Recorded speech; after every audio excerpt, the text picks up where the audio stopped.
This is the Microsoft Surface Book. It's pretty much the attempt at the ultimate 2-in-1 tablet and laptop combo. It builds off the Surface Pro lineup in almost every single way and has a little bit more power for the power users or professionals out there. Since I just got done reviewing the Surface Pro 4 and there's a lot of features that seem a bit redundant, I left some things out because it's nearly an identical experience outside of the hardware. You can hit up the card at the top at any time though, in case you missed that video. The Surface Book to me is what the Surface Pro lineup should have been from the get-go. It features a gorgeous design that screams premium as soon as you pick it up. It has an all-aluminum build that resembles the MacBook Pro lineup, and you really can't complain about the build at all. However, if you really want to kick that style up a notch, you can get a dope skin from Slick Wraps like I did and add some flavor to that aluminum like this sexy ass wood skin I got. And then boom, you gave birth to a beautiful electronic. The MacBook you're seeing is the 15-inch late 2013 model to give you a perspective on its size.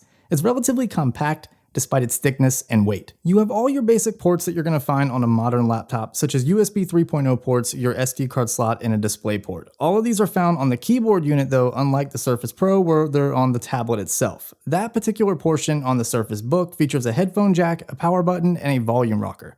You'll also find an 8-megapixel camera on the back with a microphone and a 5-megapixel camera on the front with another microphone. Just like the Surface Pro 4, you're going to find dual stereo speakers with Dolby Audio on the front, which sound absolutely amazing and really add to the media experience when you're using this beast. But honestly though, that's not even really the icing on the cake for consuming media. It's the Surface Book's beautiful 13.5-inch Pixel Sense display. Every time I watched a video, browsed the web, responded to emails, edited photos, or hell just looked at the damn thing, I was just like, oh.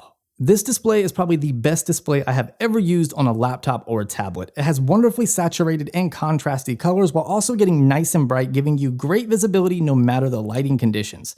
It also produces above average viewing angles, though I wouldn't say they are the best I have ever seen. The display also has amazing touch responsiveness, which is something I did not mention in the Surface Pro 4 review. Even though they are identical in that aspect, I just felt it was a worthy mention. Of course, you really can't talk about the Surface lineup no matter the model without at least mentioning the Surface Pen. And yeah, it's there, and yes, I still love this thing. It's still the standard of what we imagine a stylus should be. It's identical to the Surface Pro 4 in terms of usability, so there's no need to get into depth about that. However, one thing I noticed that's different is, unless I'm going insane and can't remember, is the placement of the Surface Pen. With the Surface Pro 4 and the previous Surfaces, you could attach the pen to the side. I remember being able to mount it though on either side using the Surface Pro 4. With the Surface Book, you're designated to one side and one side only, and that's the left side. Not a big deal, but it's still a slight limitation. In any case, performance is just like you would expect. Smoother than a wax baby's bottom. I use it all the time for taking my notes in meetings, using it as a mouse, creating bullet points for videos, and just doodling.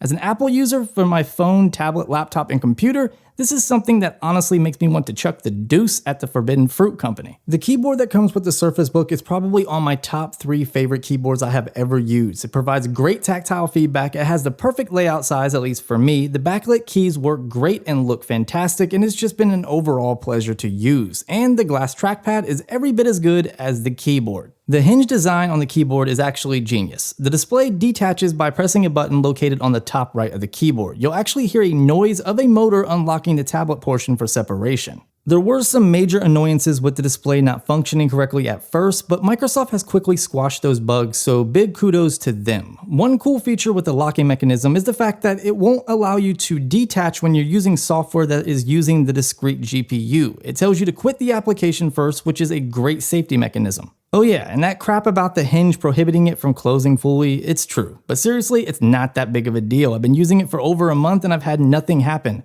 at all. Another really awesome feature is the fact that the display can be detached and mounted backwards for movie viewing or presentations. I've actually been using it for reading scripts and watching movies. It's really dope. The Surface Book comes in many different flavors with many different prices, ranging from the absolute base model without the discrete NVIDIA GPU for $1,500. And if I say anything else in this video, I'm going to tell you do not waste your money if you go this route.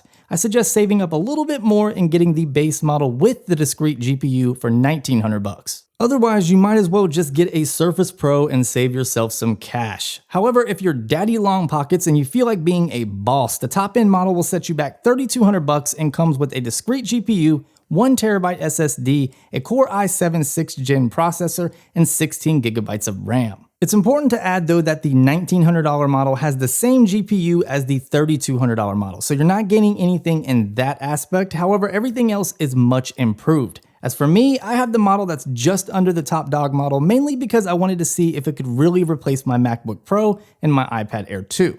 This is in terms of editing performance and media consumption. The discrete graphics can be found inside the keyboard module of the $1,900 model and up, and honestly, it's not all that special despite all the hype. It was designed by NVIDIA specifically for the Surface Book, however I feel that was more due to the design of it and has nothing to do with the performance. It's pretty much the equivalent, more or less, of the NVIDIA 940M if you're familiar with that. And from what I understand and take of it, it's only a 1GB GPU, and when you put that into perspective, it's not that impressive in terms of performance. This is what my experience consisted of. I was able to edit all day long on Photoshop without any lag, hiccups, or stutter, and I was editing A7R2 raw images and applying effects that I probably would never apply to an actual image just to test this thing out. Now, when I started getting into video editing on Premiere Pro, it was a different story. When I first tried Premiere on the Surface Book, it was straight booty. There was major choppiness when editing 24 frames per second 4K footage on an external Samsung T1 drive using the XAVC Intra codec.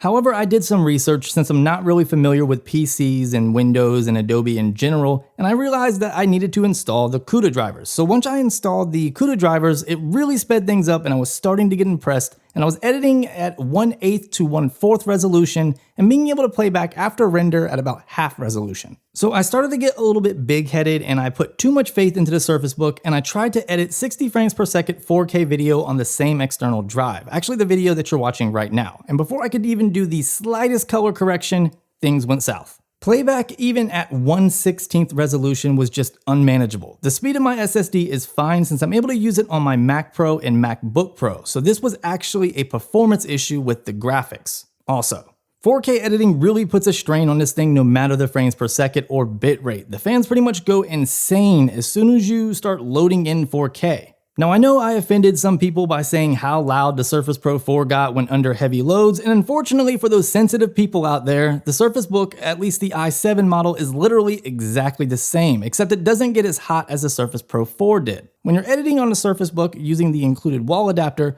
you'll notice that it really doesn't charge. In fact, you'll watch it tick down instead of going up.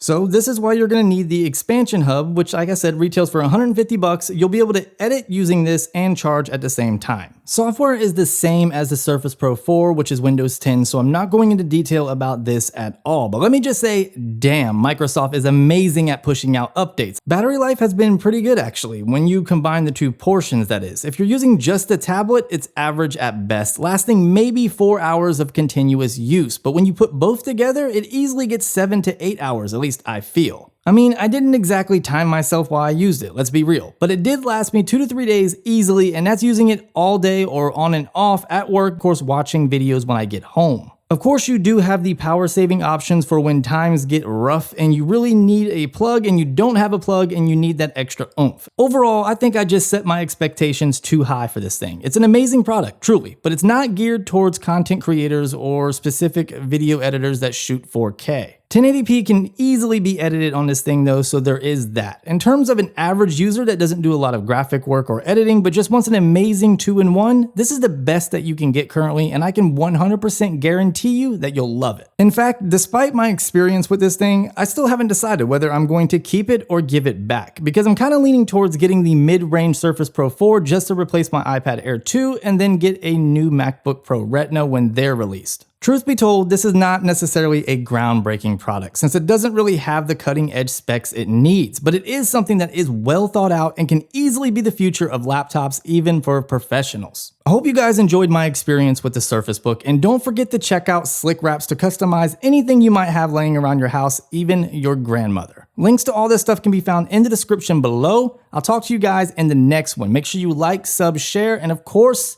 be easy.